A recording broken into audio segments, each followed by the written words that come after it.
नमस्कार। तो बात करते हैं जो मैंने एक टीज़र दिया था महिलाओं के प्रति भारतीय जनता पार्टी का रवैया।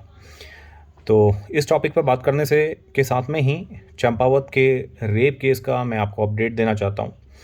तो कमल रावत जो कि भारतीय जनता पार्टी का जिला का एक मुख्य पदाधिकारी था, तो 3 साल पहले भी इस व्यक्ति को रेप के केस में ही एलिगेशंस लगी थी और जेल भी हुई थी।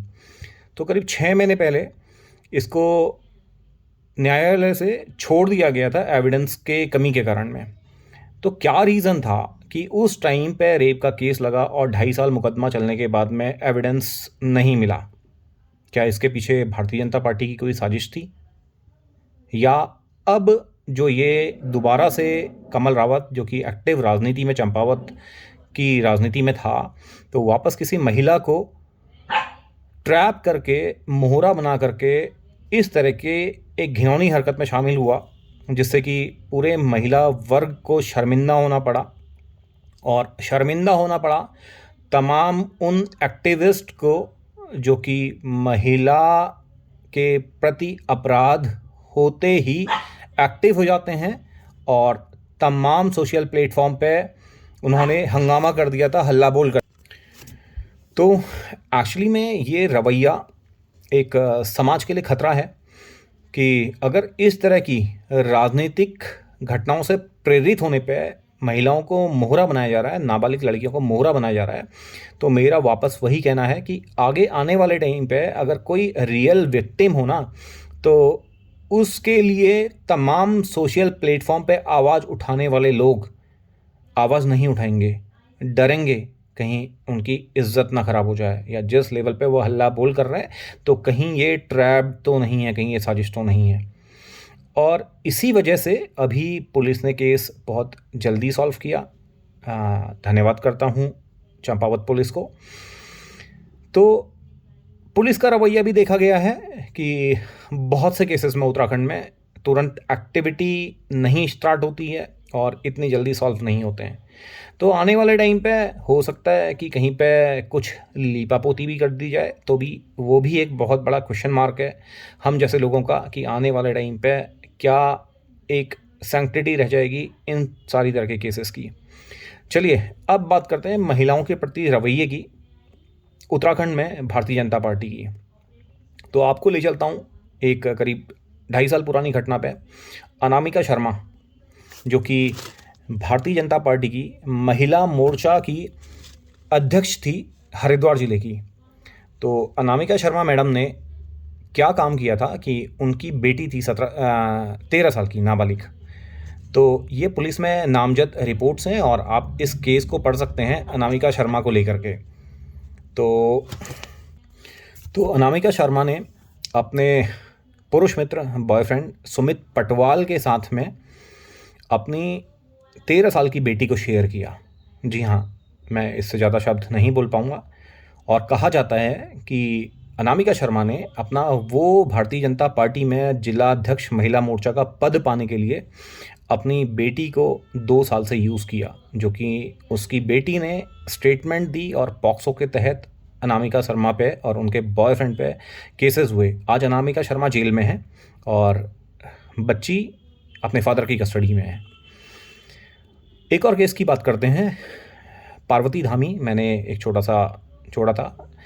भगवान की कृपा से इस बेटी पे कोई दुराचार नहीं हुआ, लेकिन दुराचार से भी बराबर की चीज़ 6 साल की बच्ची के साथ में क्या हुई थी कि धारचूला में एक दुमका नाम के छोटे से गांव में रहने वाली बच्ची अपने घर में धारे से पानी भर रही थी और रोड कंस्ट्रक्शन चल रही थी। धारचूला वो जगह है जहाँ पे आदि कैलाश और ओम पर्वत का एक बेस टाउन है, एक बड़ा टाउन है।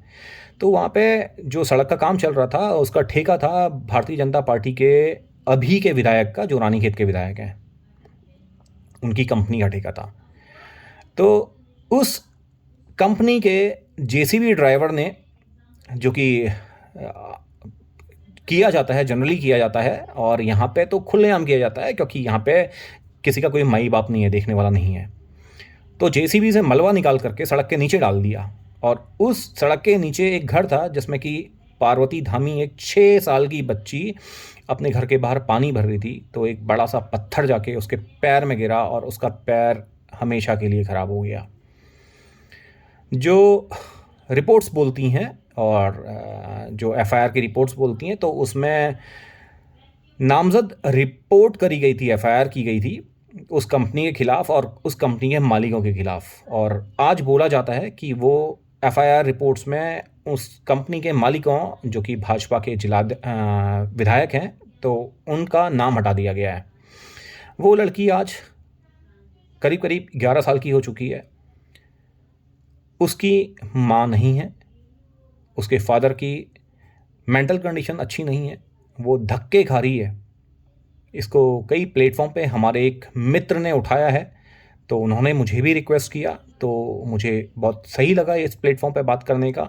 इसके लिए इंडिपेंडेंटली भी बात करेंगे और वहाँ पे पिथौरागढ़ में अपनी टीम से भी बोला जाएगा कि वहाँ पे जाके विज़िट कीजिए कि क्या वहाँ पे हम लोग कर सकते हैं उस चीज़ के लिए। और जो सबसे लास्ट में वापस महिलाओं के प्रति रवैये की बात करूं, जो कि एक सनसनीखेज मामला था पूरे भारतवर्ष को, जिसने हिला दिया था, अंकिता भंडारी बलात्कार और हत्याकांड। पुलकित, जिसमें कि भारतीय जनता पार्टी और इनका नेता था, उसका कोई पदाधिकारी था, उसके फादर भी पदाधिकारी वहाँ पे भारतीय जनता पार्टी में हैं। उनके अपने रिजॉर्ट में वनंतरा में एक अंकिता धामी, एक यमकेश्वर के एक छोटे से गांव की लड़की, जो कि एक छोटी सी जॉब कर रही थी रिसेप्शनिस्ट की, उसको वीआईपी सर्विस देने के लिए बोला गया। वो वीआईपी कौन है अभी तक का कोर्ट कचहरी में सारे मामले लटके हुए हैं और उजागर नहीं किया गया है। उसे सर्विस देने से मना कर दिया, स्पेशल सर्विस देने से मना कर दिया, तो उसकी हत्या कर दी गई। और उस हत्या के पीछे अभी भी पुलकित आर्या और उसका एक साथी जेल में बंद है। हाईकोर्ट, आदरणीय हाईकोर्ट ने डिसीजन दिया है। लेकिन जो साक्ष्य वीआईपी के थे ना, उस साक्ष्य को मिटाने के लिए अभी की यमकेश्वर एरिया की जो भारतीय जनता पार्टी की महिला विधायक हैं, उन्होंने उस रिजॉर्ट पे बुलडोजर चलवा दिया। तो महिलाओं के प्रति रवैये की बात कर सकते हैं इसको, या भारतीय जनता पार्टी का महिलाओं के प्रति रवैये की बात कर सकते हैं। तो ये आपको 4 एग्जाम्पल सामने सामने कोट हैं कि चंपावत का मामला 3 साल पहले का, अनामिका शर्मा हरिद्वार भारतीय जनता पार्टी महिला मोर्चा जिलाध्यक्ष, तीसरा आपको पार्वती धामी, एक छोटी सी बच्ची जिसकी की ज़िंदगी ख़राब हो गई, एक पैर ख़राब हो गया, चौथा अंकिता भंडारी जिसकी की ज़िंदगी चली गई अपनी इज्जत के खातिर।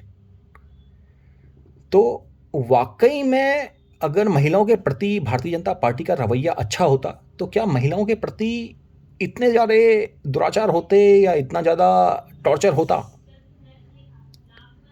तो ये तो एक एग्जाम्पल कोट किया है, जो कि एक ज्वलंत मुद्दे हैं। वैसे आपके अपने शहरों में, आपके अपने गांव में, आपके अपने ब्लॉक में भी बहुत सारे केसेस होंगे। तो उम्मीद करता हूँ, आशा करता हूँ कि इस वीडियो के साथ में ही काफ़ी सारी आवाज़ें आएंगी, काफ़ी सारे केसेस आएंगे, जिसमें कि आप लोग लड़ रहे होंगे, जिसमें कि आपकी आवाज़ बनना अच्छा लगेगा। लोग आपसे आके मिलेंगे और एक बेसिक ज़िंदगी के लिए, लड़ाई के लिए और उत्तराखंड की वापस बहाली के लिए, महिलाओं की बहाली के लिए एक युद्ध लड़ा जाएगा। और उसमें सबका साथ चाहिए और सबके साथ के साथ में हम लोग वापस करेंगे, कमबैक करेंगे और एक वापस खुशहाल उत्तराखंड बनाने की गुजारिश करेंगे, कामना करेंगे। भगवान बद्री विशाल से, भगवान केदार से, माँ नंदा से, गुरु देवता से हम लोग एक निवेदन कर सकते हैं, प्रार्थना कर सकते हैं कि इन सबको सद्बुद्धि दे और वापस हमारा एक खुशहाल उत्तराखंड बने। Thank you.